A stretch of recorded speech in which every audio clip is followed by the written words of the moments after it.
টাকা পরে দিতেছি। পারবি তো? প্রথম তো একটু ভয় লাগতেছে, সমস্যা নেই। ফ্যাট চালাই দিলে ভয়রে জয় করা লাগবে।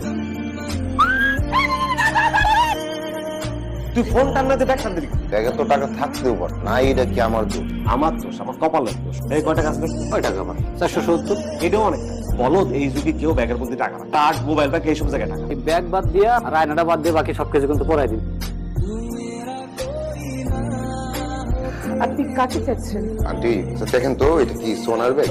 হ্যাঁ, আরে এটা তো আমার মেয়ের ব্যাগ। এটা আপনি কোথায় পেলেন? এই সোনা, সোনা, দেখে যান তোর ব্যাগ একজন নিয়ে আসছে। কি ব্যাগ? এই ব্যাগ আপনি কোথায় পেলেন? রাস্তায় পড়ে ছিল, পরে ঠিকানা দেখে নিয়ে আসলাম। আরে আপনি ভিতরে আসেন। আসেন আসেন ভিতরে আসেন। বলো যে আপনাকে ধন্যবাদ। না না, আপনাকে পেয়ে যে আপনার ব্যাগটা দিতে পারলাম, এতে আমার ভালো লাগছে। দেখ, তোর বাবা সবসময় বলে না, দুনিয়াতে এখন আর কোনো ভালো মানুষ নেই। এই দেখ, এখনো দুনিয়াতে ভালো মানুষ আছে।